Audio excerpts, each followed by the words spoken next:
Pertanyaannya, ketika menerbitkan SBN baru 1665 itu ada standing buyers-nya nggak? Mas Awan kan ya, saya duga kan hitungannya 1-2 miliar aja kan nggak mungkin 10 triliun kan beli SBN. Mas Awan Betul, Pak.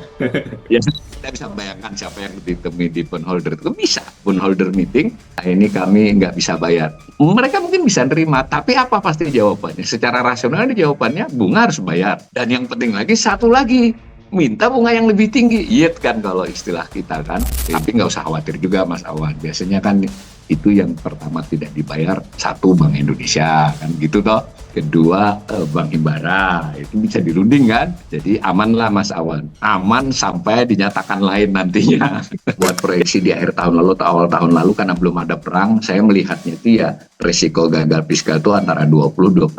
Waktu itu saya nyatakan. Sekarang saya sudah mulai 50-50. Tidak mirip-mirip dengan di 979. Memang tidak mirip, tapi bisa lebih parah kalau menurut saya. Karena kalau pemerintah yang gagal, siapa yang bantu kan? Satu-satunya bantuan asing Mas. Yang cukup buruk aja, cukup buruk MBG tadi. Ya kan bisa dijelasin. Ini menurut saya jalan mundur yang bagus buat pemerintahan Prabowo. Kami bukannya mau ingkar janji terhadap janji kampanye, tapi sedang menyusun ulang kan karena situasi eksternal. Perkiraan atas dasar kondisi terkini dan tidak memburuk di 9 bulan ke depan Mas. Kalau memburuk seperti cerita kita tadi, kita bisa mendapatkan 2026 di bawah 3% Mas untuk pertama kalinya. Dan di Wow. 2027 bisa negatif seperti tahun 98. Wah. Besar.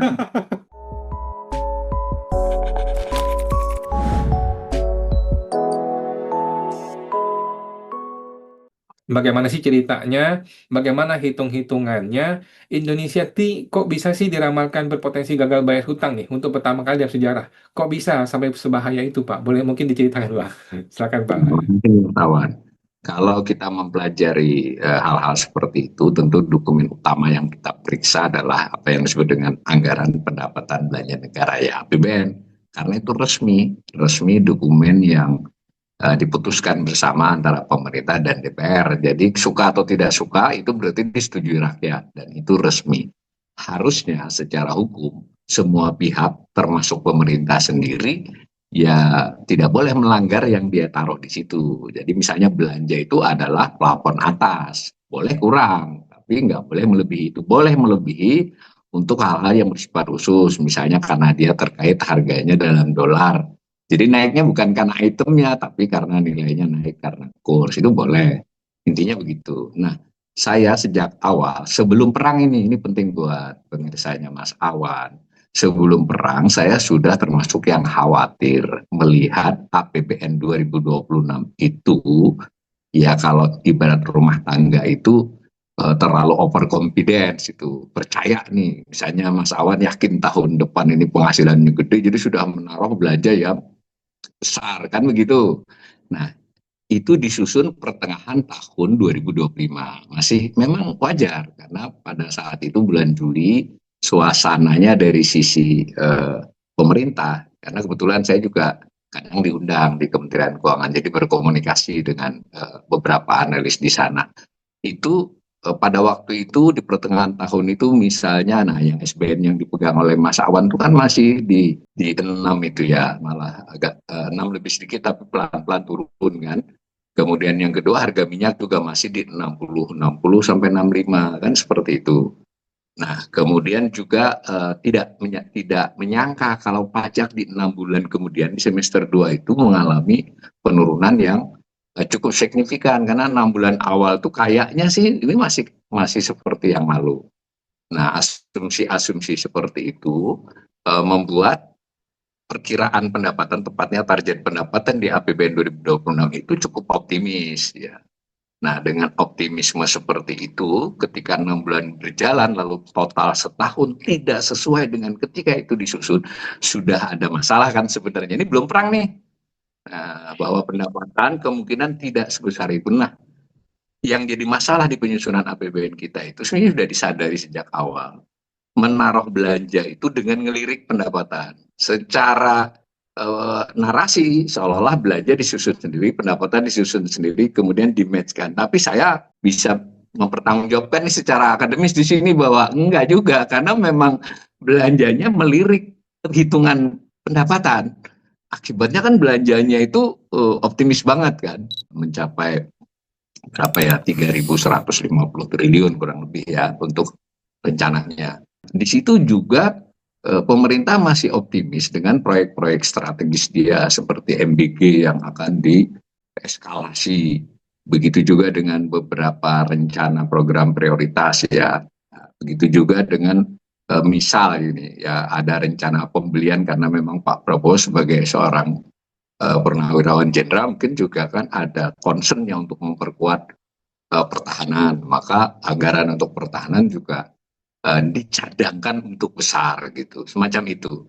Nah, jadi saya sudah dari dulu sudah mengingatkan di awal-awal tahun dan di akhir tahun lalu ini APBN nggak sehat gitu. Nah, waktu itu disusunlah rencana belanja sekian, pendapatan sekian, saya biar ringkas, saya defisitnya itu kurang lebih 689 triliun. Rencananya 690 lah. Nah, padahal realisasi di 2025 itu 695. Jadi cuma turun sedikit. Nah, masuk akal sih masih. Nah, ternyata setelah berjalan sebulan, 2 bulan, sebelum perang pun, itu ternyata banyak hal yang berubah. Salah satunya kan yield SBN juga naik kan itu. Jadi masuk awan sampai sebetulnya kan selama bisa dibayarkan sampai untung ini karena udah mendekati 7 kan ini sekarang. Kalau yang retail Betul, mungkin 5,5 6 ya. Nah, betul. lalu kembali ke pokok soal tadi. Belanja kalau tidak dirubah itemnya, maksudnya misalnya belanja A, B, C, D sampai Z, yang berubah itu nilainya. Karena kan tadi antara lain subsidi ya, subsidi itu kan diasumsikan tertentu. Nah, karena minyaknya naik, jadi dia melonjak. Yang kedua, nah ini yang jarang bisa dipahami publik karena memang tidak, saya sudah berkali-kali mengatakan bahkan di internal sana, ini kenapa kompensasi tidak transparan? Sebenarnya subsidi terhadap BBM itu dua, subsidi yang dinyatakan sebagai subsidi BBM dan LPG dan listrik, subsidi energi, dan kompensasi Mas Awan. Kompensasi itu beda. Kalau subsidi itu ibaratnya di state di depan. Kami akan menyalurkan subsidi kurang lebih 210 triliun kan, untuk LPG sekian, untuk BBM sekian. Nah, yang kompensasi ini dihitung setelah terjadi. Nah, selisih harga yang dibayar oleh, karena ditetapkan pertalite sekian, kan dia nggak disubsidi sebenarnya, tapi kan dikompensasi, ada hitungannya. Nah, kedua-duanya ini meledak. Subsidi yang diumumkan ke publik, subsidi akan naik kurang lebih 100 triliun. Itu masuk akal memang, itu sampai 90-100 dolar segitu. Tapi yang tidak dinyatakan ke publik adalah kompensasi. Kompensasi berapa di APBN juga tidak dinyatakan jelas, tapi karena saya kerjanya melototi itu kan bisa tahu tuh sebenarnya dicadangkan 200, berarti 200 tambah 200 400 kan itu subsidi dan kompensasi energi. Nah, yang subsidi naik 100, yang kompensasi ini ada potensi naiknya lebih banyak kalau pemerintah bersikeras untuk harga-harga BBM ditetapkan, terutama Pertalite itu bisa melompat menjadi 400, berarti kan 700 triliun Mas. Ya totally 300 lah. Berarti kan tadi yang rencananya 690 kita bulatkan 700 ya. Ketambahan beban baru ini berarti 1.000 nih defisitnya. Kalau tidak mau mengubah item belanja. Itu nggak boleh 1.000 karena 3% dari PDB itu kurang lebih ya 750 Mas. Berarti kalau 1.000 kan udah melampaui. Sudah ada wacana sempat oleh Menko Perekonomian bahwa akan dilebarkan defisitnya dan dipayungi oleh Perpu kayak tahun 2020. Itu rencana semula, tapi Prabowo belum mau. Tapi kalau misalnya belum mau, lalu diperintahkan suruh ngirit. Nah, sekarang kita bisa baca di media, ngiritnya itu berkali-kali pernah disebut 80. Hari-hari ini disebut 160. Saya sebagai pengamat fiskal ya tidak percaya ya, karena gampang kalau buat saya ngitungnya, yang mau itu FH, perjalanan dinas, pertemuan kan bisa dihitung. Penghematan atas itu untuk 80 triliun, itu udah gila-gilaan. Tapi umpama berhasil, kan tetap tidak mencukupi untuk 300 tadi, Mas. Dan seterusnya, anggap saja pemerintah akhirnya mengeluarkan batas untuk boleh berutang atau defisit lebih lebar. Berarti kan butuh tambahan utang. Defisit itu kan harus dibayari dengan utang. Nah, hebatnya lagi APBN 2026 ini Sebetulnya defisitnya tadi hanya 689 triliun, berutangnya itu mau 832, Mas. Mengapa? Karena selain defisit itu hanya menghitung belanja dan pendapatan. Sementara pemerintah itu punya pengeluaran yang bukan belanja. Investasi misalnya itu tidak masuk belanja. Tapi kan tetap keluar duit, tetap butuh utang. Total utang yang dibutuhkan, utang baru nih maksudnya, utang neto, itu adalah 832. Nah, logikanya lagi 832 itu utang neto. Utang baru dikurangi utang lama, maksudnya nyicil. Berarti kan sebetulnya kebutuhan berutang pemerintah itu, ini sebelum perang loh ya, ini sebelum defisit tadi 832, ditambah berapa bayarnya selama setahun. Nggak ada angkanya juga. Tapi ya pengamat fiskal harus jeli yang ngitung-ngitung itu dapat angka saya 833, itu udah konservatif banget. Berarti 833 tambah 832 butuhnya 1.665 triliun. Saya kunci dulu nih. Pemerintah sebelum perang, sebelum ada kasus minyak, itu berencana berutang baru 1.665. Dipakai untuk bayar utang lama, kurang lebih 833, menambali APBN 832. Berarti kan kebutuhan 1.665 itu harus dipenuhi. Sementara kalau yang pinjaman kan kecil, pasti SBN. Nah, SBN yang sampai pegang itu. Pertanyaannya ketika menerbitkan SBN baru 1.665 itu, ada standing buyers-nya nggak? Ya Mas Awan kan ya saya duga kan hitungannya 1-2 miliar aja kan nggak mungkin 10 triliun kan beli SBN Mas Awan. Betul, Pak. Ya, artinya individual itu kan ya segitu kan. Nah, maka siapa yang standing buyers-nya? Kan lalu kita analisis siapa saja Bank Indonesia, bank, lembaga pensiun dan asuransi individual, semua kita jumlah. Nah, saya menganalisisnya kan begitu. Maka standing buyer-nya itu tidak mencukupi domestik itu. Semua tumbuh alamiah. Asuransi ya tumbuhnya alamiah. Bank kalau dia dipaksa beli banyak ya berarti dia kan nggak nyalurin kredit. Nah, kemudian Bank Indonesia batasnya adalah, nah ini masuk kita ke kuncinya, kebaca oleh investor khususnya investor asing kan. Ini Bank Indonesia ini udah ngos-ngosan.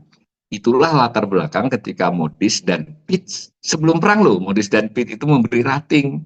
Jadi saya ekstrim memberi peringatannya kalau mereka soft. Tapi jangan lupa kalau lembaga rating beri soft, beli peringatan soft itu karena mereka hati-hati saja. Kamu ini masih layak investasi, masih layak diutangi Indonesia ini. Tapi ke depannya nggak meyakinkan, makanya outlook-nya negatif. Itu belum perang. Nah, maka sebelum perang pun saya sudah mengingatkan resiko gagal bayar utang itu sudah ada. Nah, sekarang ada perang, berarti saya menambahi lagi peringatannya. Jangan pakai potensi, Mas Awan. Kalau ini risiko kayaknya. Risiko. Nah, maka risiko pertama, risiko tidak dapat utang sejumlah yang diinginkan. Tadi kan 1.665. Kalau meledak tambah 300, ya kebayang nggak kita butuh hampir 2.000 triliun berutang pemerintah. Kalau memaksakan. Berarti itu namanya kan refinancing risk kan. Tidak bisa mencari utang baru untuk membayari utang lama dan memenuhi kewajiban pemerintah, kewajiban fiskal. Yang kedua, dari pengalaman dan sudah dinyatakan oleh pemerintah, ayo tenang aja, kita mau revolving, kita debt switching, macam-macam istilahnya.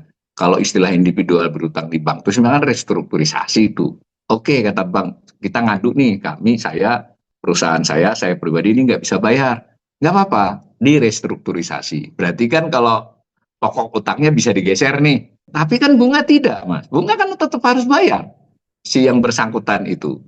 Nah, sama saja dengan negara. Dia bisa revolving, bisa debt switching, bisa apapun namanya. Bisa dia mengumpulkan bondholder. Jadi kalau Mas Awan punyanya kira-kira 100 triliun ya ikut pertemuan bondholder kan. Bondholder para pemegang saham itu. Kita bisa bayangkan siapa yang ditemui di bondholder itu. Bisa. Bondholder meeting, ini kami nggak bisa bayar. Mereka mungkin bisa nerima, tapi apa pasti jawabannya? Secara rasional jawabannya bunga harus bayar.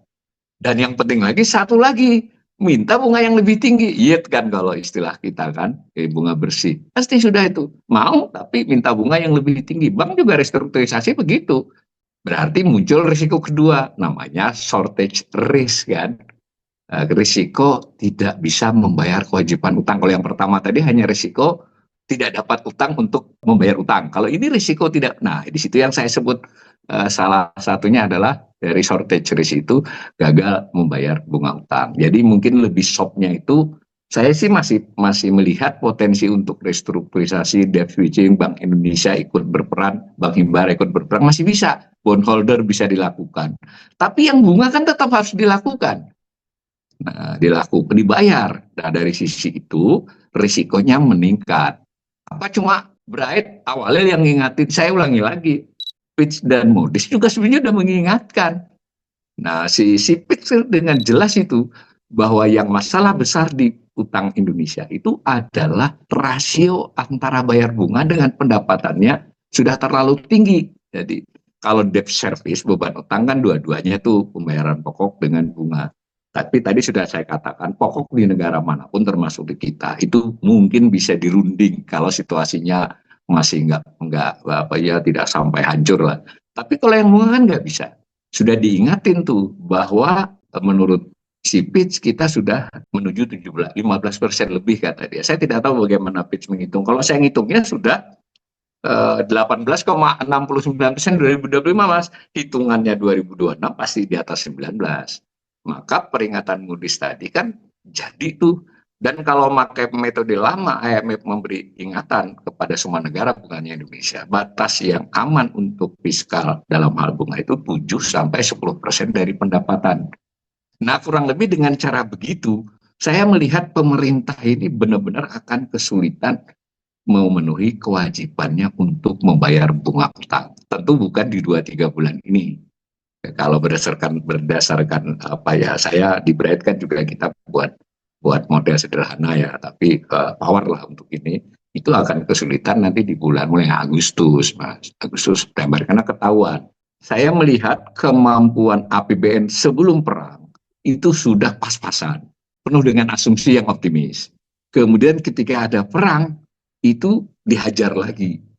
Nah, dihajar lagi, maka kalau pemerintah melakukan kebijakan sebagaimana yang sekarang diutarakan, hanya melakukan penghematan perjalanan, WFH, itu tidak mencukupi untuk menyelesaikan masalah fiskal ini. Maka resikonya adalah di kewajiban membayar bunga utang. Tapi nggak usah khawatir juga, Mas Awan. Biasanya kan itu yang pertama tidak dibayar, satu Bank Indonesia, kan gitu toh. Kedua Bank Himbara, itu bisa dirunding kan. Jadi aman lah Mas Awan, aman sampai dinyatakan lain nantinya.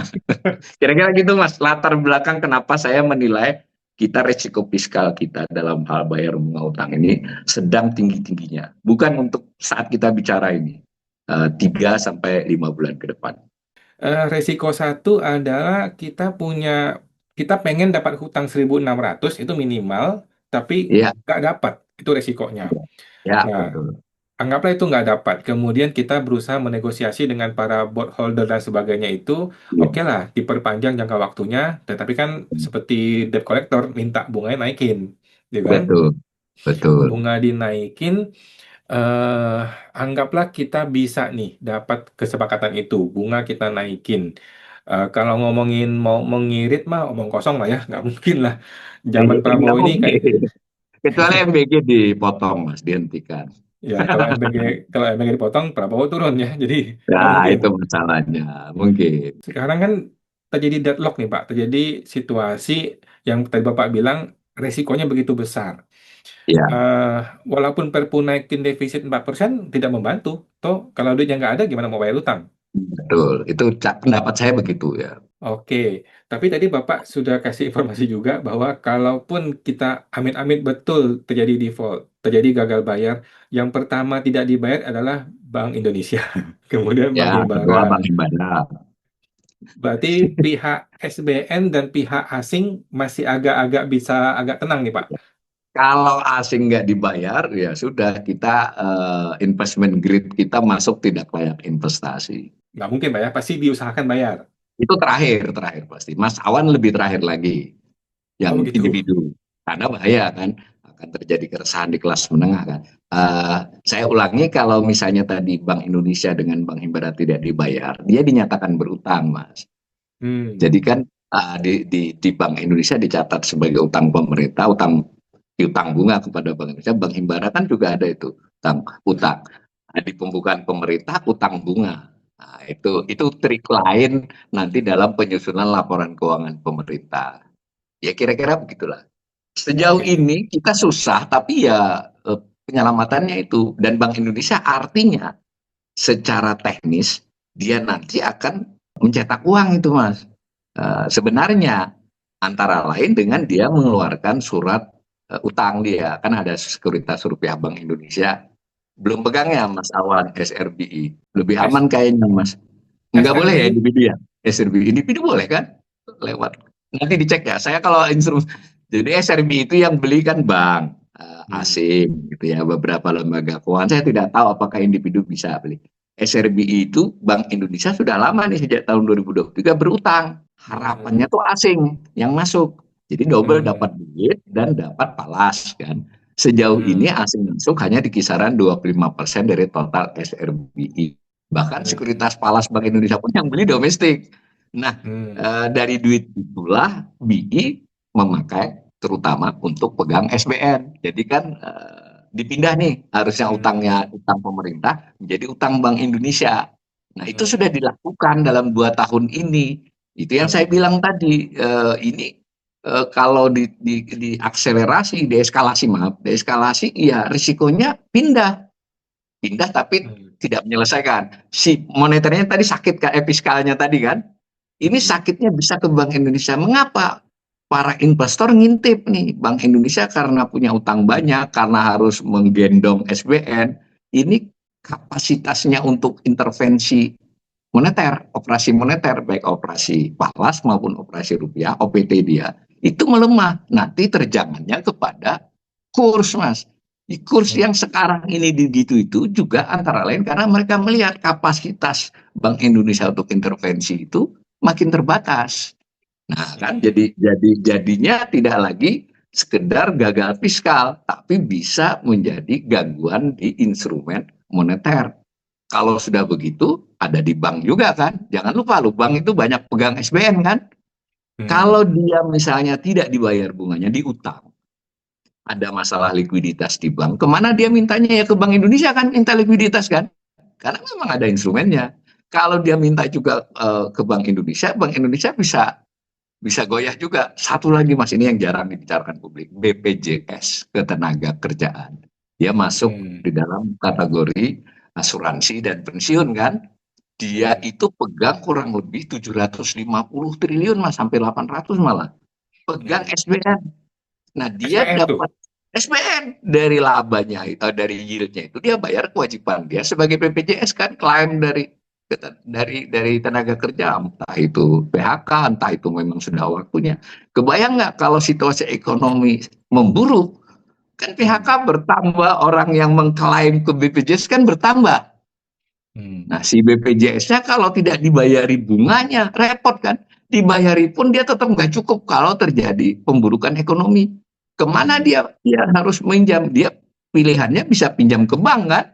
Nah, Hmm. tekanan di bank, ya bank serba salah. Ini BPJS kalau gua utangi, ya wong dia asetnya SBN kok.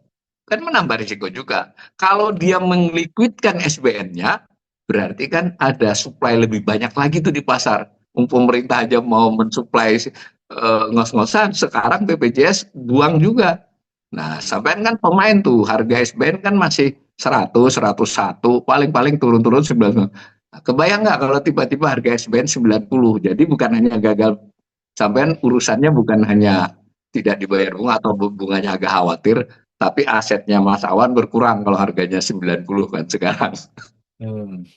Nah, itu jadi ini kompleksnya jadi berkaitan semua. Dimulai dari gagal fiskal. Nggak usah gagal banget lah.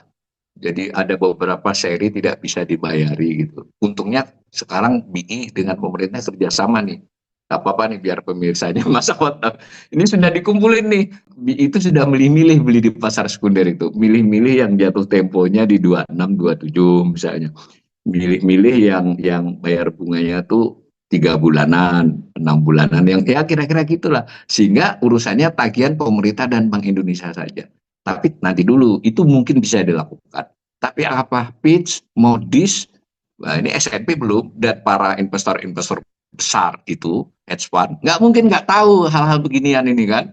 Wong saya dari makro aja tahu, mereka berarti kan kredibilitas pengelolaan fiskal, kredibilitas pengelolaan moneter kita, dan yang lebih penting kredibilitas pasar keuangan kita itu pasti menurun.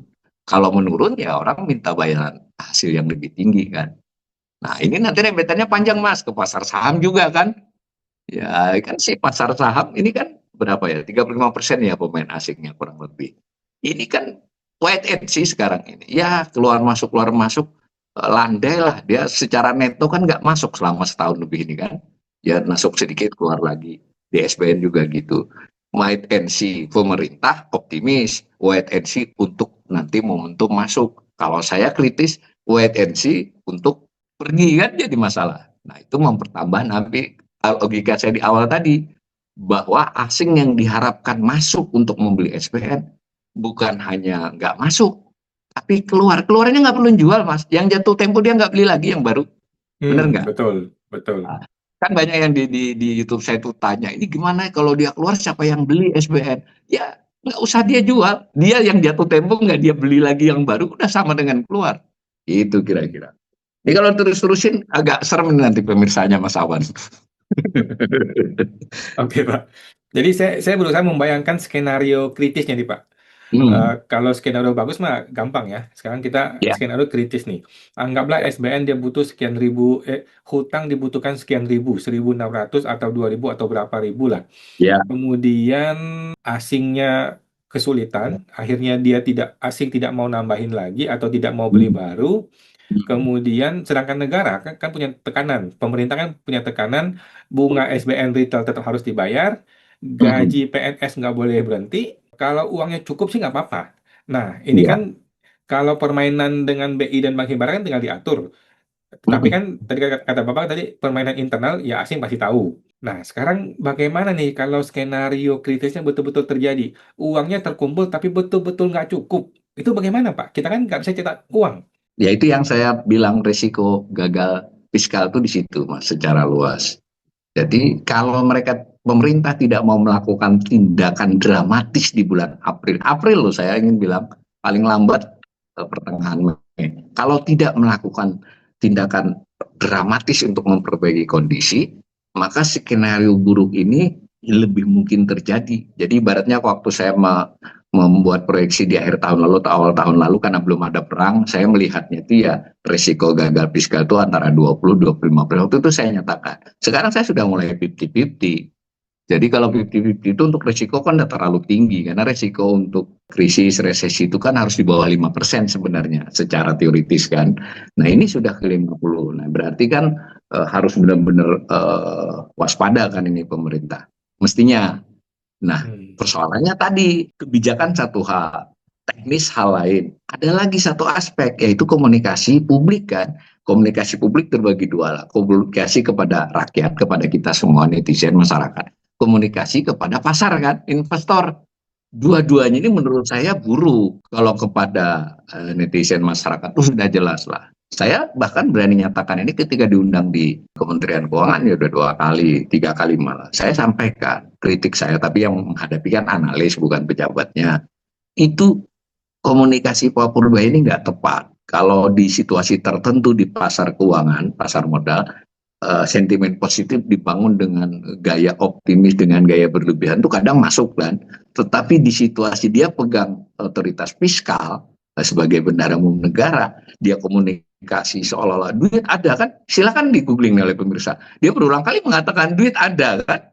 Ini kan cara komunikasi yang nggak pas gitu. Begitu juga Pak Presiden yang misalnya meskipun ngomong perintah kepada penghematan, tapi di sisi lain kesannya kan ingin kita atasi, kita bantu. Jadi makin banyak program-program yang dinyatakan akan kami jalankan. Salah satunya ketika kritik kepada MBG sedemikian rupa, seminggu yang lalu Presiden mengatakan MBG akan sempurna di akhir tahun. Itu kan komunikasi yang menurut saya ke masyarakat juga nggak pas.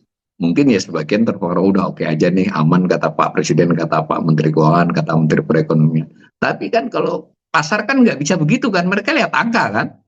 Nah Nah, makin ke sini si rakyat pun menurut saya, kalau tiba-tiba ini betul misalnya BBM ditahan subsidi, tapi kan realnya tetap naik yang tidak bersubsidi. Nah, yang kena pertama kan industri. Industri itu pasti menggeser. Jadi harga-harga barang industri ini belum nih, April Mei ini akan mulai. Karena kan Maret kemarin masih stok-stok Februari lah. Kalau dia kemudian ongkos produksinya naik akibat energi naik, maka si manufakturnya akan mengenakan harga yang lebih tinggi, akan terasa. Nah, yang langsung terasa yang pakai BBM kan, plastik kan. Nah, ini nanti kalau bergulir dan impor misalnya, kalau barang-barang impor dengan, nah masuk lagi kita ke topik baru. Ketika kurs rupiah tertahan di 17.000 bahkan bisa lebih kan, itu berarti kan harga barang impor tinggi, ada impor inflation juga masuk. Nah, dengan kombinasi begini, kembali ke pokok pertanyaan awal tadi, beban di fiskal itu kan makin berat, Mas. Nggak hanya bayar bunga utang loh, tapi beban-beban lain itu membesar. Nah, maka menurut saya, kalau tidak ada kebijakan dramatis, itu gagal fiskal itu hitungan bulan. Ya sebutlah 5-6 bulan ke depan gagal memenuhi kewajibannya. Nah, kalau fiskalnya gagal, tadi sudah selama perjalanan kegagal ini sudah dibantu nih oleh Bank Indonesia, dibantu oleh Bank Himbara, dibantu oleh BPJS kan.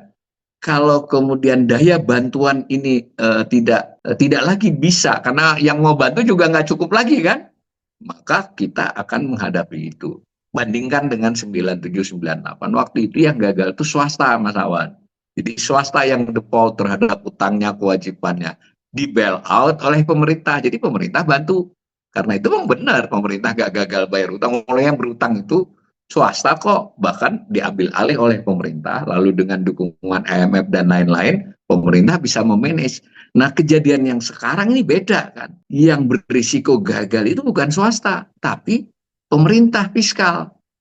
Nah, skenario-nya jadi lebih kompleks dibandingkan 9798.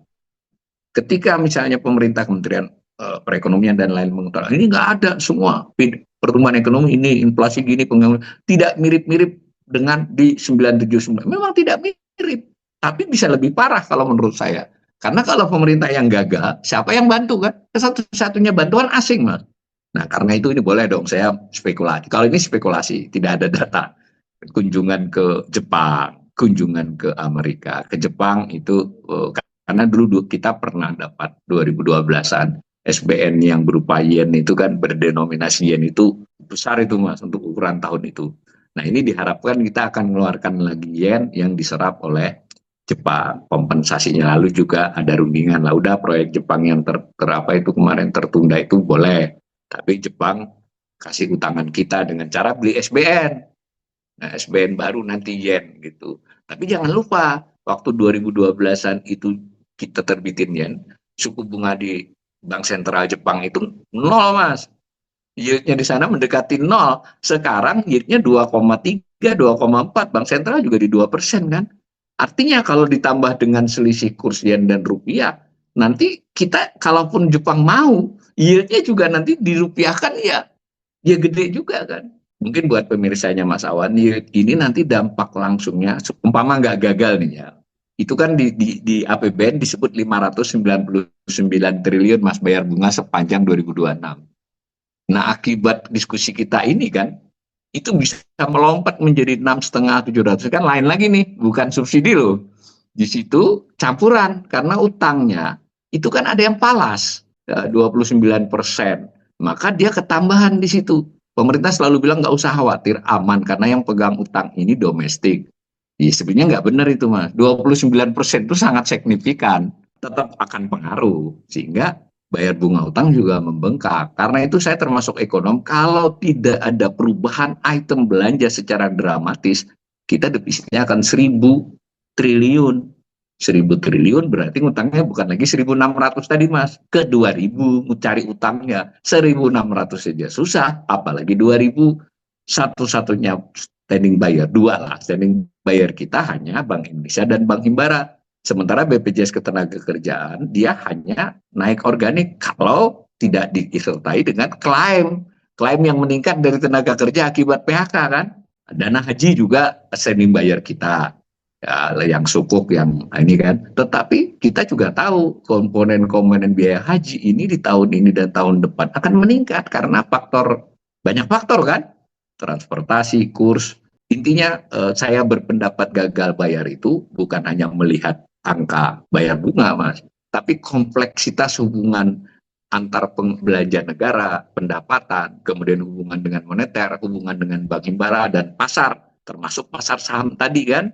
Salah satu contoh keterkaitan yang erat pasar saham, karena sudah ditegur oleh MSCI ya, kalau saham itu kan mau ada free float 15% dibuka nih.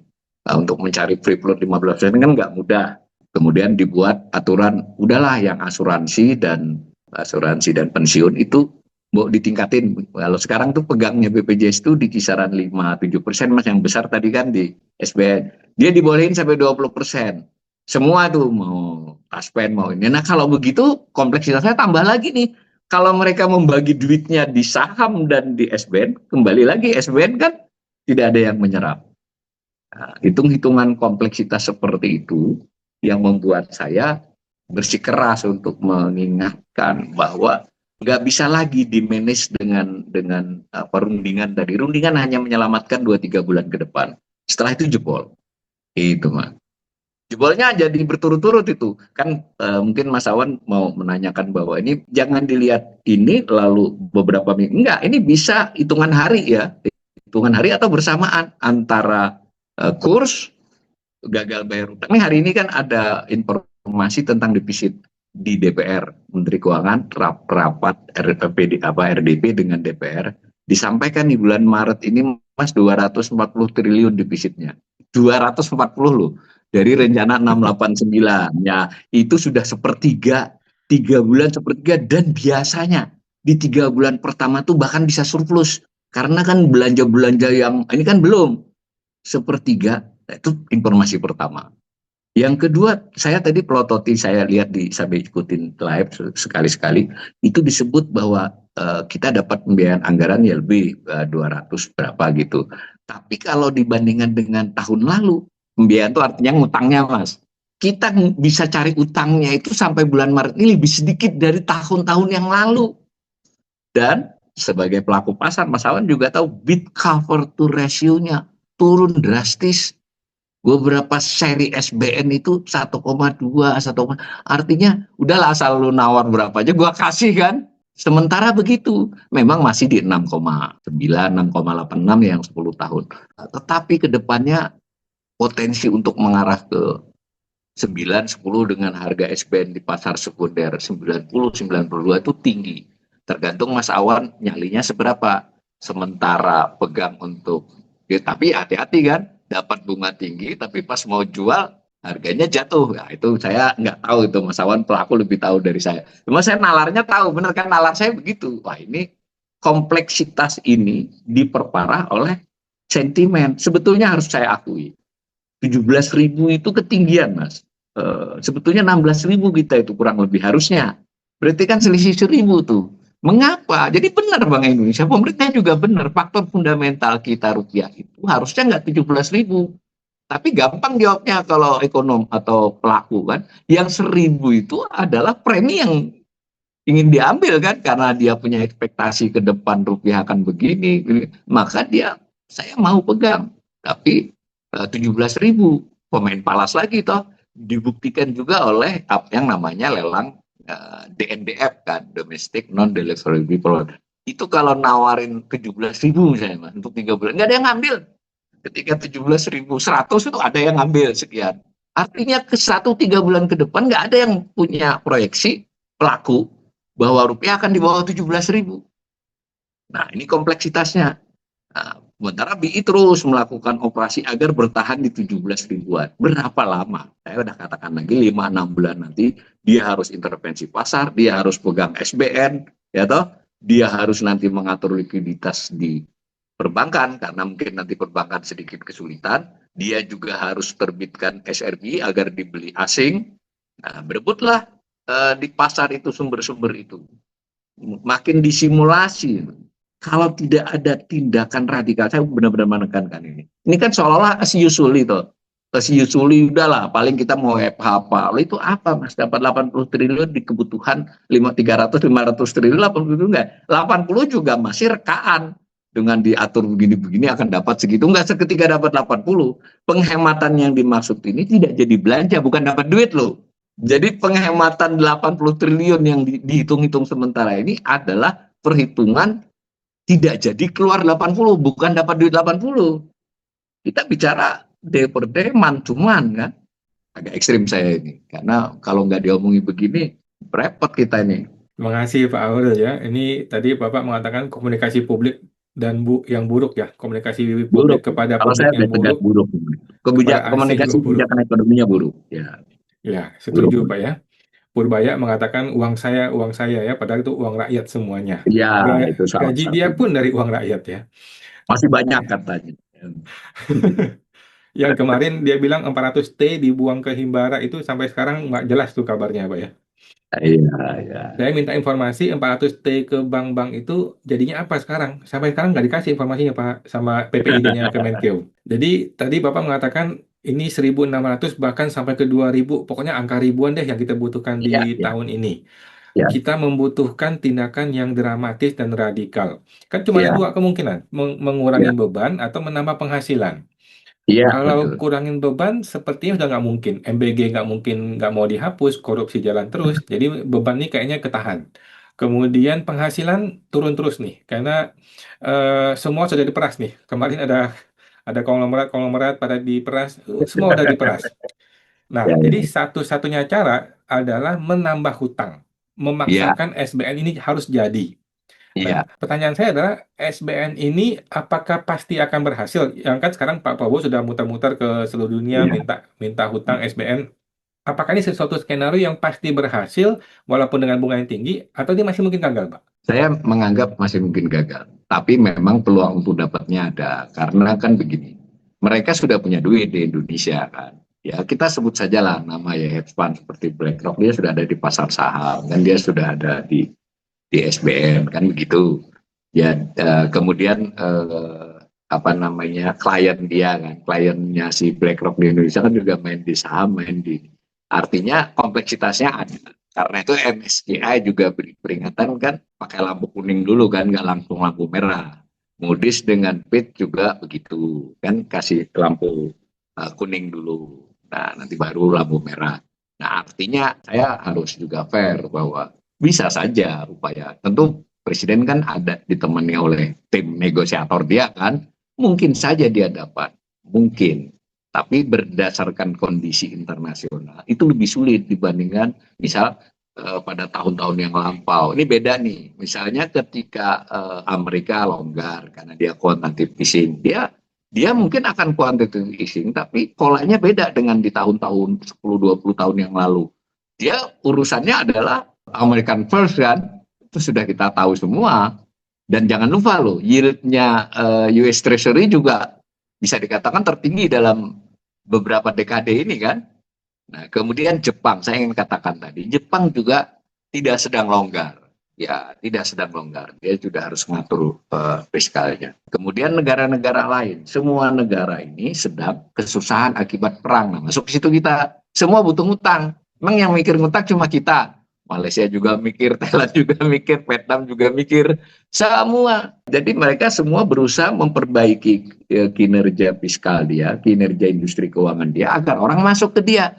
Maka orang punya duit, ini sekarang bukan lagi apa, cash is the king ya, cash is kaisar mungkin kan kalau sekarang ini orang punya duit benar-benar bisa apa saja kan, karena milih kan. Nah persoalannya kita atraktif enggak kan? Tadi saya dengan uraian saya tadi, industri keuangan kita, mau itu SBN, pasar surat utang, obligasinya BUMN, ya kita perlu tambahin nih. Nanti ini bisa saya tambahkan sedikit, belum tentu juga gagal bayar bunga itu dimulai dari pemerintah, bisa dimulai dari BUMN mah. Tapi kan BUMN pemerintah harus handle kan. Gimana kalau gagal bayarnya mulai dari BUMN kan? Nah, WUS sudah coba ditangani itu, tapi bagaimana dengan BUMN kaya? Nah, masuk juga PLN sama Pertamina. Tadi kalau subsidinya coba ditahan, pemerintah kesulitan, ada cara lagi. Utang dulu kepada Pertamina dan juga PLN. Jadi dia berutang. Sebenarnya udah dilakukan 2025 itu ada utang ke Pertamina itu kompensasinya belum dibayar semua. Nah masalahnya dua raksasa ini dan duanya ini kan mencapai 30% dari aset dan antara tuh, ya kan dua-duanya ini kan. Ini kalau ini terganggu keuangannya kita nggak bisa bayangkan kan. Si Pertamina kan harus beli bahan baku. PLN harus bayar kewajiban-kewajibannya pada pembangkit-pembangkit swasta, dia juga harus beli batu bara. Nah, berarti kan kompleksitasnya meningkat kan. Kalau dia paksakan berarti dia beli dalam jumlah yang lebih sedikit gitu. Anggap aja Pertamina. Maka supply misalnya LPG ini. Saya malah ingin mengingatkan pemirsa Mas Awan yang lebih kerusuhan itu LPG loh dibandingkan BBM. Itu sama ya di golongan itu. Karena LPG ini kita belum membayangkan, ibu-ibu kita ini udah nggak punya cara lain selain BBM kan. Paling yang punya kompor listrik kan. Mayoritas masih LPG semua di mana-mana. Kalau itu suplainya, kalau bensin nggak ada, udahlah nggak jalan-jalan dulu. Kalau LPG nggak ada, mau apa? Oh pesan GoFood, yang masak GoFoodnya juga pakai LPG. Jadi dalam konteks ini Pertamina kan sangat penting untuk dia, kalaupun tidak sehat-sehat amat, jangan sampai dia kesulitan untuk membeli bahan baku dia dan produksi dia kan. Nah, ini bergulir Mas. Jadi dengan cara seperti ini penggambarannya, ujungnya kembali di pemerintah. Asal usulnya kan di pemerintah dulu nih. Pertamina terpengaruh karena subsidi dan kompensasi diutang sebagiannya. Bank Himbara terpengaruh karena ya dia harus beli SBN. Terpengaruh baik dia sukarela maupun disuruh. Sukarela juga seneng kan karena dapat yield kan. Nanti ujungnya kan kredit tidak banyak lagi disalurkan, tidak meningkat. Jadi mendua ini Purbaya pengen naruh di tadi di Himbara agar dia beri kredit. Loh, kalau kita jadi direksi bank itu ya kita urusannya kan menyelamatkan perusahaan. Kalau enggak saya dihajar juga kan. Pastilah juga pilihan SBN itu ada dan seterusnya. Nah kalau kompleksitas ini menular jadi kemana-mana, maka mulai dari akarnya dulu. Menurut saya akarnya adalah di belanja pemerintah. Jadi saya agak berbeda nih dengan Mas Awan. Justru belanja masih bisa Mas. Kalau pendapatan dinaikin, kita udah tahu crowding out kan. Mau dipajaki kayak apa lagi. Sudah under taxes memang mining ya. Tapi kan dia secara resmi under taxes, secara tidak resmi diinjak kakinya kan. Jadi akhirnya kan total yang dikeluarkan juga besar. Jadi yang dramatis saya maksud tetap belanja Mas. To the point saja saya. Kalau misalnya belanja BGN, MBG itu 335. Ada penjelasan dari BGN, ini enggak, kami cuma 268. Itu penjelasan untuk netizen, Mas. Kalau untuk pengamat fiskal nggak bisa. Karena 265 di BGN, di belanja lain-lain itu dicadangkan 70 triliun. Jadi kan 235 memang. Udah deh yang 70 nggak jadi dipakai. Oke, yang 26, 285 itu juga harus dikurangi. Sekarang sampai kita bicara ini, mungkin baru 60 nih. Coba dihentikan 6 bulan gitu. Moratorium. Saya ekstrim. Moratorium lalu dalam masa moratorium itu dicari dikaji, dibuat laporan, dicari format ketika di triwulan keempat nanti dimulai lagi MBG dengan segmented. Itu nanti kalau itu tersegmented artinya misalnya di daerah-daerah tertinggal atau apa-apa gitu, maka akan didapat 200 dari situ Mas, dari MBG. Untuk gambarannya. Lalu kan ada alutsista. Yang alutsista yang ditaruh itu baru 58. Tapi yang dibelanja lain-lainnya dicadangkan. Ada 150 untuk Kementerian Pertahanan. Mungkin untuk alutsistanya 120, 130 itu. Ini nggak jadi aja deh yang 150 ini. Kementerian Pertahanan sesuai APBN saja. Itu makanya sesuai dengan alokasi semula. 150 tambah 200, 350 Mas. Nanti baru disisir yang lain-lain. Yang 80 tadi oke lah. Maka sebenarnya secara radikal itu bisa kita dapat penghematan 400. Masukkan barang. Dan yang penting bukan penghematannya, komunikasi publiknya. Kalau nanti telat, berarti pasar ngelihat, Moody's ngelihat, Fitch melihat, investor ngelihat, Mas Awan sebagai investor SBN individual juga melihat. Ini pemerintah sungguh-sungguh menyadari. Nah, komunikasi itu kan tidak terjadi, tidak dilakukan. Dan memang dugaan saya memang nggak berencana. Kalau naikin BBM ini mulai sudah kan, udah subsidinya dicabut. Ya itu juga pilihan, tapi hati-hati. Ketika 2015 naikin BBM, pemerintah sedang kredibel. Tahun pertama dia memulai dan kondisi ekonomi memungkinkan. Kalau subsidi dikurangi di tahun ini sudah setahun setengah berjalan, dan mohon maaf kredibilitas pemerintah, kredibilitas Kementerian Keuangan sedang goyang, maka yang akan ada adalah bisa social unrest kan. Gitu. Sekarang ini yang ngeluh-ngeluh yang kelas menengah kayak kita lah, Mas Awan, saya. Tapi sebentar lagi kalau BBM naik, plastik naik itu yang ngeluh sampai bawah. Nah, ini memang dilema. Ya, memang namanya kebijakan itu kan tidak selalu memilih di antara yang baik dengan yang paling baik. Inilah saat di mana memilih kebijakan yang terburuk, buruk, dan cukup buruk. Menurut saya sekarang mereka harus memilih yang cukup buruk aja lah. Jangan buruk atau buruk sekali. Buruk sekali tadi gagal bayar. Sudah. Yang cukup buruk aja, cukup buruk MBG tadi. Ya kan bisa dijelasin. Ini menurut saya jalan mundur yang bagus buat pemerintahan Prabowo. Kami bukannya mau ingkar janji terhadap janji kampanye, tapi sedang menyusun ulang kan karena situasi eksternal. Nah, saya bisa komunikasi ke Kementerian Pertahanan, Pak Presiden komit untuk memperkuat pertahanan kita, tapi untuk tahun ini kita harus hold dulu. Sebetulnya juga ada di anggaran lain-lain, Mas. Kalau mau detail, menyisir, jangan WFH kalau buat saya. Kan kita punya tuh sebetulnya di dalam itu. Kepolisian tuh dapat apa aja rinciannya. BIN itu apa rinciannya. Yang hal-hal seperti itu menurut saya bisa dikurangi. Kalau dikuranginya Kemendikbud, ya lebih repot lagi kan. Bahkan saya mengakui beberapa belanja justru harus ditambah, Mas, untuk dialokasi. Bansos kah, PKH kah, itu harus ditambah karena itulah daya beli. Dari seluruh pembicaraan kita ini, kalau dipilih kebijakan yang cukup buruk saja, tidak buruk, apalagi buruk sekali, itu akan berdampak memang terhadap pertumbuhan ekonomi. Tidak mungkin mencapai 5,4. Tapi kan sudah diberitahu oleh OECD, kamu itu 4,8. Perbaya, ini kita akan 5,6, bahkan mungkin 6. Kan gila kan? Jadi, ya memang kalau mau apa, mau dapat segitu itu kan. Nah, kalau dia melakukan penghematan yang tadi aja, itu pasti ada dampak barang 0,1% terhadap itu, terhadap pertumbuhan ekonomi. Jadi pilihannya, saya sederhanakan, inilah saat di mana pemerintah nggak bisa memilih pilihan yang terbaik, sangat baik, atau baik, tapi memilih yang buruk sekali, buruk, dan cukup buruk. Maka secara teori kebijakan publik, pilihlah yang cukup buruk saja, tapi bisa tidak mengarah krisis. Supaya jangan dituduh nakut-nakuti krisis terus melawan. Sebenarnya kita ini sudah menyampaikan juga ada opsi kan.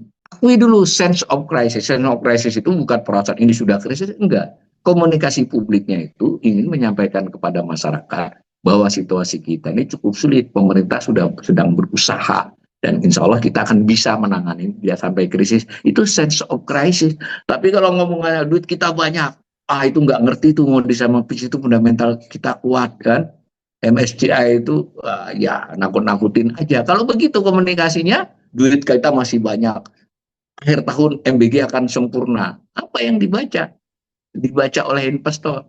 Ya udah siap. Dan jangan lupa kita baru nguraikan asing pergi, Mas. Sekarang bagaimana dengan investor dalam negeri yang gede-gede itu? Apa mereka tidak siap-siap pergi keluar? Atau sekurang-kurangnya ketika mereka ekspor itu yang disebut DHE segala macam itu dia nggak jadi pulang. Saya harus mengatur portofolio dan sebagian ngepak-ngepak duit ini tanda petik ya, karena kan instrumennya kan sudah cukup.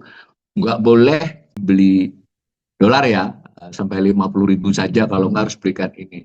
Itu kan sampean pelaku lah, nggak usah belilah, tinggal sampean geser tabungan sampean rupiah ke falas kan pakai HP aja bisa. Bener nggak? Artinya yang namanya capital flight itu tidak harus terbayangkan dia dibawa pergi keluar, dia rubah jadi falas juga capital flight. Saya ingin juga kunci. Saya udah berkali-kali dapat kesempatan berkomunikasi kepada bukan menteri, bukan dirjennya ya, tapi pada analis dan pejabat menengah lah. Itu di Kementerian Keuangan itu, Mas Awan, nggak kurang-kurang yang pintar, lebih pintar dari saya soal fiskal. Kawan-kawan di Bank Indonesia itu yang IP-nya 44 tuh masuk Bank Indonesia biasanya. Mereka itu ngerti. Jadi Indonesia nggak kekurangan di tubuh pemerintahan itu tenaga ahli yang paham persoalan.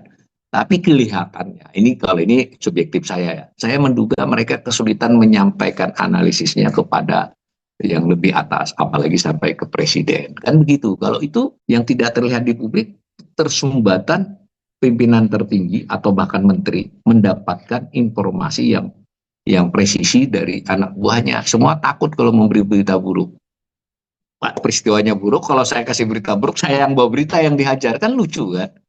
Nah, kalau sudah itu, Persoalannya sederhana. Ini saya kan hanya pengamat, ya sebutlah pengamat makro, pengamat domestik. Bisa nggak kebayangkan? Nggak mungkin orang-orang yang punya duit puluhan ratusan triliun itu tidak punya informasi A1 tentang itu semua. Dan mereka mengambil keputusan selain dari data-data yang kelihatan dan dari info-info itu nggak mungkin dari press release atau siaran pers atau celetukan-celetukan dari menteri kan nggak mungkin itu dasar mereka mengambil keputusan. Itu Mas Awan. Siap, terima kasih Pak Aurel ya. Ini Pak Prabowo, mungkin di kepalanya Pak Prabowo nih, whatever it takes, solusinya adalah hutang. Cuman kan, Ya, kalau hutang kan kita bergantung sama pihak asing. ya, Sedangkan menurut Pak Awalil kan solusinya adalah kita benerin di internal. Kita melakukan ya, yang bisa kita kendalikan. Yang pertama adalah beban. ya, Kan beban bisa kita kendalikan. Cuman mungkin Pak Prabowo mungkin berpikir nih kalau MBG saya stop 6 bulan, jangan kan 6 bulan, 2 bulan aja gue udah di demo kemana-mana gitu kan. Nah, tapi tadi Pak Awali juga sudah kasih solusi adalah komunikasi publik. ya. Publik akan mendukung kalau memang komunikasinya bagus dan memang terlihat komitmen dari pejabat publiknya ya. Mungkin Pak Prabowo mending undang Pak Awadil saja deh ke istana ya daripada undang teman-teman yang lain. Karena tadi kata Pak Awal ya, memang betul Pak tenaga ahli pinter tapi nggak berani ngomong ya sama aja Enggak, ngomong kosong kan? karena menyangkut ya banyak hal lah mereka. Bisa Iya, dimaklumi juga. Bahkan salah-salah ini saya ngomong bocorin, dipecat. saya di satu lembaga yang sangat penting di negeri ini. Saya diundang, saya dengan beberapa orang, ada profesor dua, saya sampaikan. Dan ini terus terang lembaga yang sangat penting dan levelnya level kementerian itu.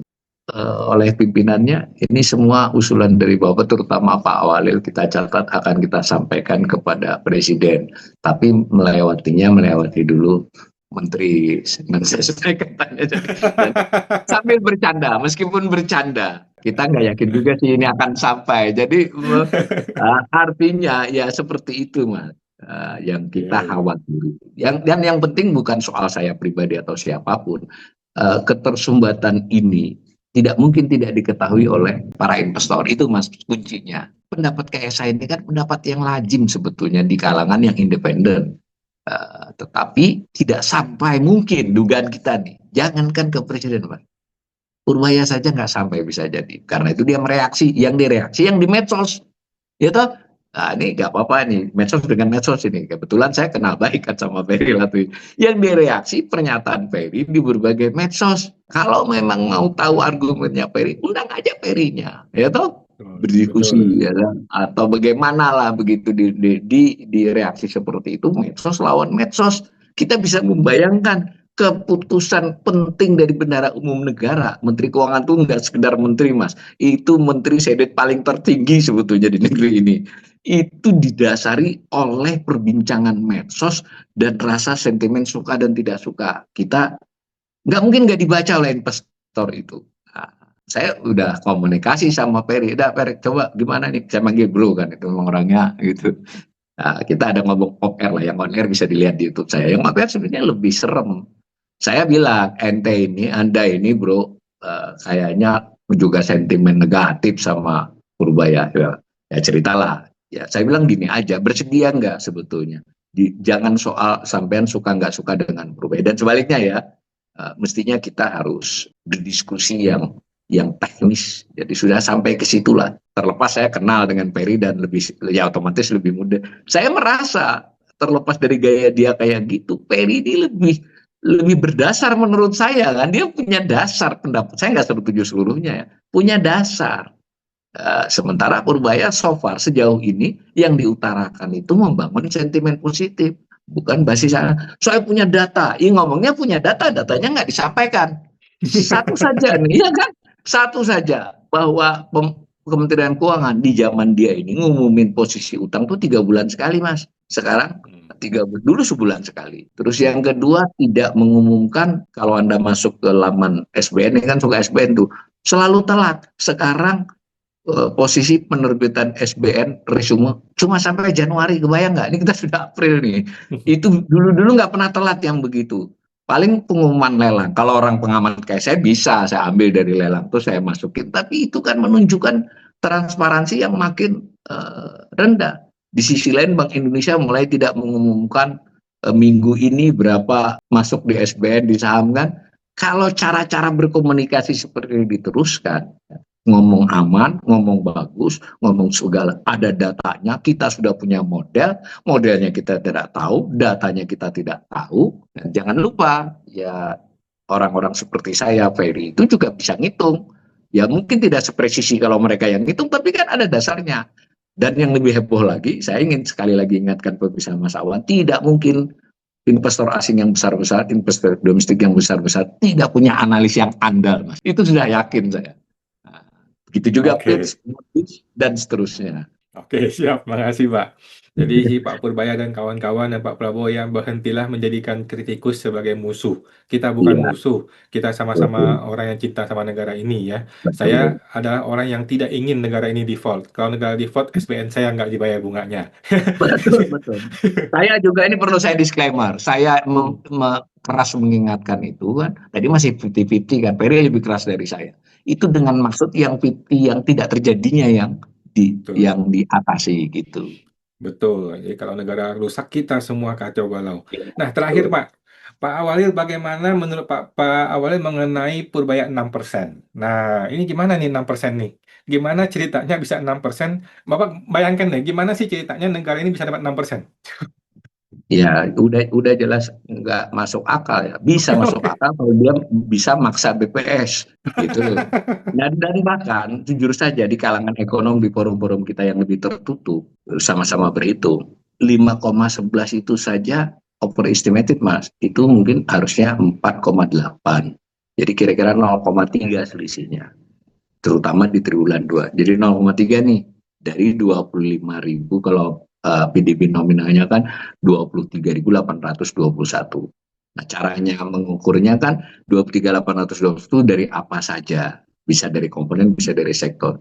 Yang memberi kontribusi tambahan sehingga bisa 5,11 di tahun 2025 itu adalah PMTB, Mas.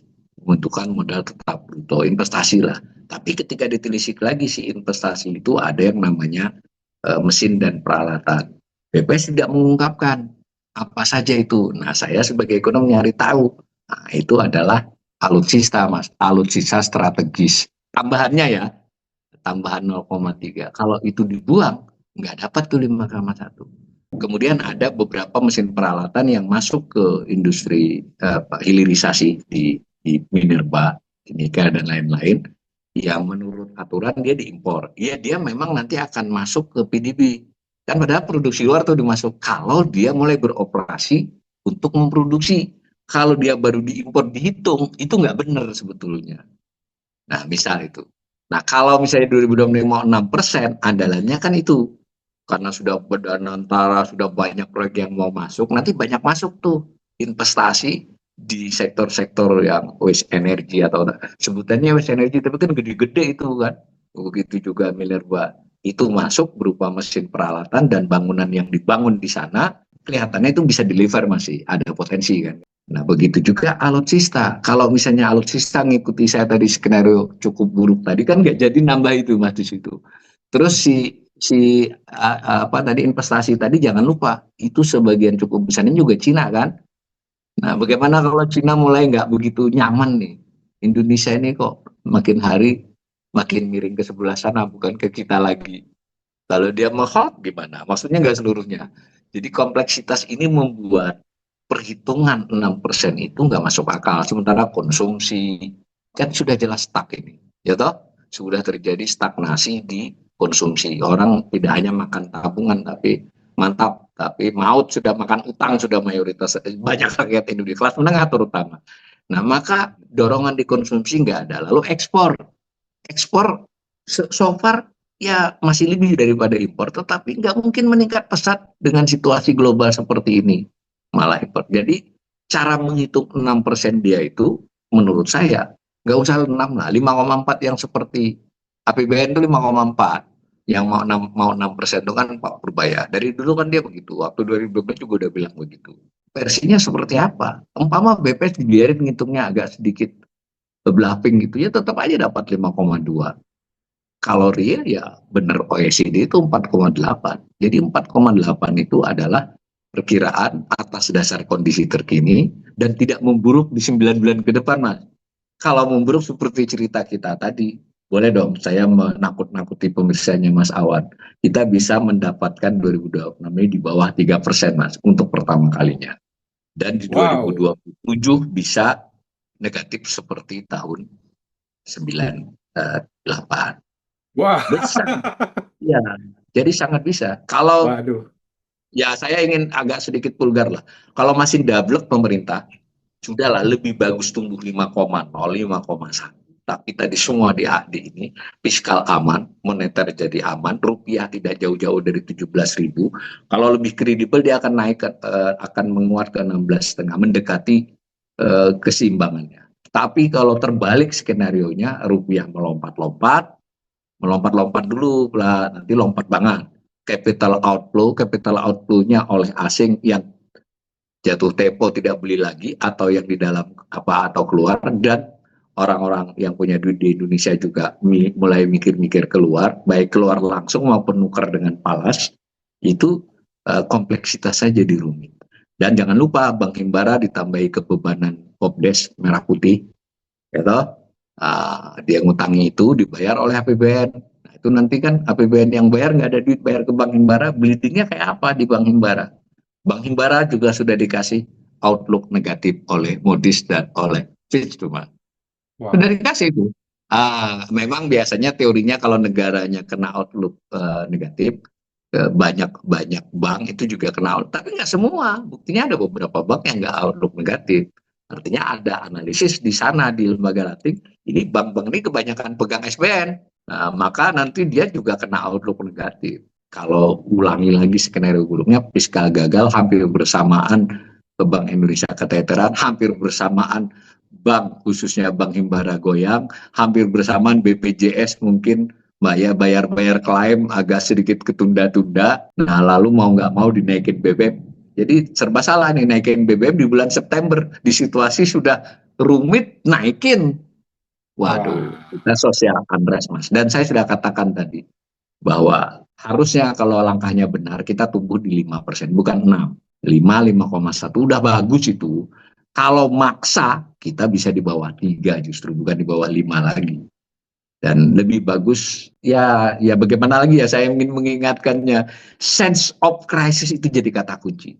Tampilkan para pejabat itu berkomunikasi dengan publik, kita sedang kesulitan, seluruh dunia kesulitan, Jepang kesulitan, Malaysia kesulitan, Singapura kesulitan, kita gagah-gagah gitu loh. Kita satu-satunya negara yang tidak kesulitan menurut versi pernyataan pejabat. Itu kan kegilaan yang, oh Amerika aja sulit kok. Ya ngapain sih malu, orang semua sulit kok. Nah, begitu Mas. ya kalau kita ingat Prabowo tidak menaikkan apa BBM ini kan seperti sok jagoan ya, sama seperti Iya, ketika COVID. Kayak COVID kan iya, kita bilang kita tidak ada COVID, tidak ada COVID, begitu kena langsung boom langsung kena. iya. Kita sudah agak berulang kali kita yang begini ini. Ya, Baik, ya. terima kasih Pak Awali. By the way, ini ada informasi kursus analisis khusus dari Pak Awali nih. Mungkin boleh disampaikan nih Pak. Saya share screen sedikit. Iya, ya, ya. Nah, Jadi luar biasa uh, nih. ya, terima kasih Mas Awan. Jadi buat pemirsanya Mas Awan, kalau ini kan nanti karena perbincangan tidak pakai slide, tidak pakai angka-angka, nanti dikira saya ngarang Mas Awan. Atau kalau Anda tertarik, bisa ikut kursus kami, ini sudah angkatan kedua ya. Kursusnya memang ya mungkin berbayar ya, karena saya merasa bahwa kalau berbayar itu komitmen belajarnya juga agak tinggi. Jadi kan Betul. silahkan yang tertarik, ini jadi 5 kali pertemuan, yang 2 kali luring, yang 3 kali nanti Zoom. Ini angkatan kedua. Dari angkatan pertama itu dari tenaga ahli DPR, pesertanya ada analis dari Kementerian Keuangan, ada tenaga ahli DPD, dan ada Mas Awan, ada satu kemarin pelaku pasar modal orang Surabaya, dia punya SBN, punya saat ikut juga dari Surabaya datang. Nah, kalau ibu bapak berminat, silakan ikut, atau nanti kita setiap 2 bulan angkatan baru. Dan di luar ini saya juga akan mulai Agustus nanti ada sekolah. Sekolah berarti 1 semester Mas Awan. Berlangsung Wow. selama 16 kali pertemuan. Kenapa hal-hal begini kami lakukan? Terutama sekali saya dengan Mas Yanwar di Bright ini merasa, karena kita ini kan sering banget tuh ditanya jurnalis apa segala. Jadi waduh, ini kita punya tanggung jawab moral untuk sebisanya kami melakukan literasi. Jadi acara ini lebih literasi, agar semua istilah-istilah ekonomi, tadi Mas Awan dengar sendiri cara saya melihat faktor-faktor ya, tidak mesti benar, tapi kan dengan kita berbagi, menjelaskan, supaya jangan jangan omon-omon tidak berdasar. Nah, silakan, mudah-mudahan ada yang berminat gelombang ini ataupun gelombang berikutnya. Makasih Mas Awan.